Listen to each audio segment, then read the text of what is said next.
प्यारे मित्रों, मैंने श्रीमद् भागवत गीता तब तक नहीं पढ़ी थी जब तक मुझे ज्ञान नहीं हुआ कि हम सब आत्मा हैं और ये जिंदगी हम आत्माओं के लिए एक इम्तिहान है। अपने अंदर से अपने सबसे अच्छे रूप को बाहर निकालने का और इस इम्तिहान को पास करने की एक अहम किताब है श्रीमद् भागवत गीता। भागवत गीता के 18 अध्याय हैं और यह संस्कृत में परमात्मा द्वारा दी गई थी। समय के साथ साथ संस्कृत भाषा रोजमर्रा की जिंदगी से निकल गई और यह ज्ञान मनुष्य से दूर हो गया। समय समय पर श्रीमद् भागवत गीता का साधारण अक्षरों में अनुवाद किया गया। इसी प्रयास को आगे बढ़ाते हुए मैं यहाँ श्रीमद् भागवत गीता संपूर्ण सार को एक आसान रूप में प्रस्तुत करने जा रहा हूँ। ये ज्ञान परमात्मा ने भगवान कृष्ण के द्वारा सबसे बड़े धर्म युद्ध महाभारत की रणभूमि कुरुक्षेत्र में अर्जुन को कुछ 5000 साल पहले दिया। ये वो वक्त था जब धर्म का बार बार उल्लंघन हुआ, परमात्मा का डर मनुष्य से निकल गया। लालच की होड़ में भाई ने भाई को मारने की कोशिश की और यही नहीं, एक ब्याहता को भरी सभा में अपने बड़ों के सामने अपमानित किया गया।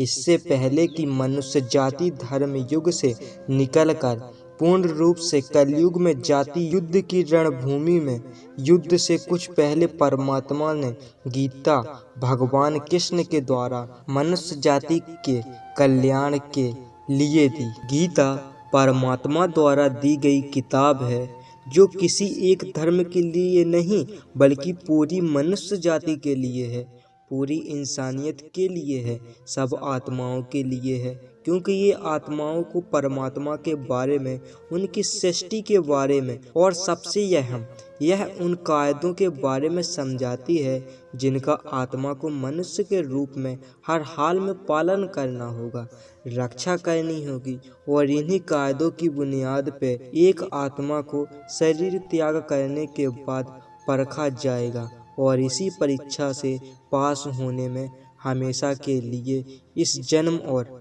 मृत्यु से मुक्ति मिलेगी। परमात्मा भागवत गीता में कहते हैं कि मैं ही सबसे शुरुआत में हूँ, मैं ही शुरू से ही पहले था और सब खत्म होने के बाद भी मैं रहूँगा। सब मुझ में है और मैं सब में हूँ। जो भी तुम छू सकते हो, देख सकते हो, चख सकते हो या सुन सकते हो, सब में मैं हूँ।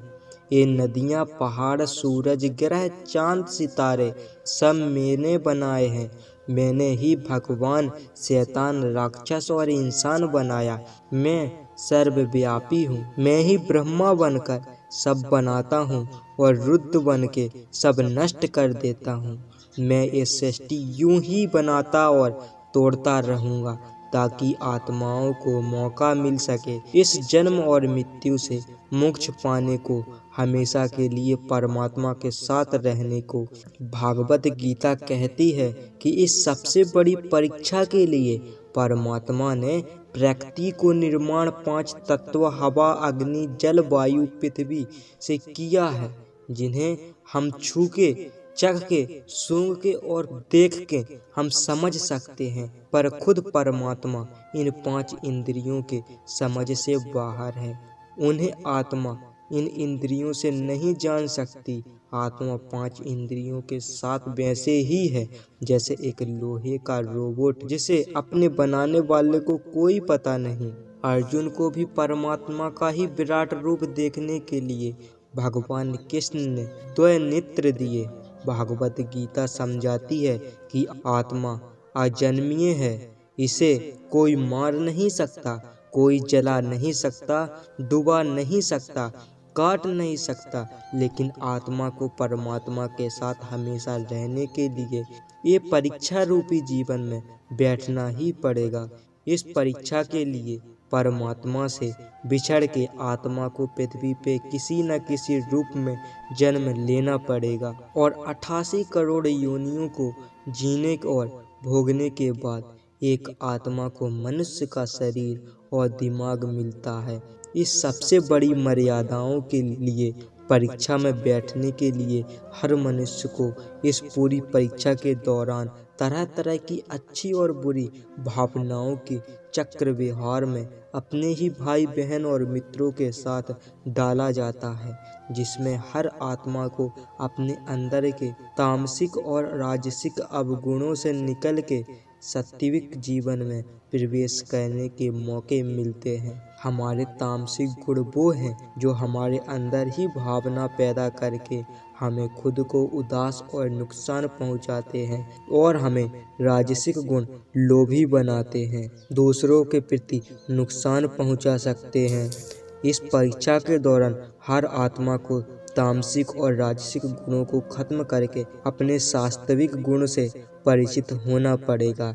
वास्तविक गुण वो है जो आत्मा को अपने आसपास की हर चीज से जोड़े और उन्हें प्यार करना सिखाता है। परीक्षा के दौरान हर आत्मा को जीवन के 4 स्तंभ धर्म, अर्थ, काम और मोक्ष का ज्ञान पाकर ही मुक्ति मिलती है।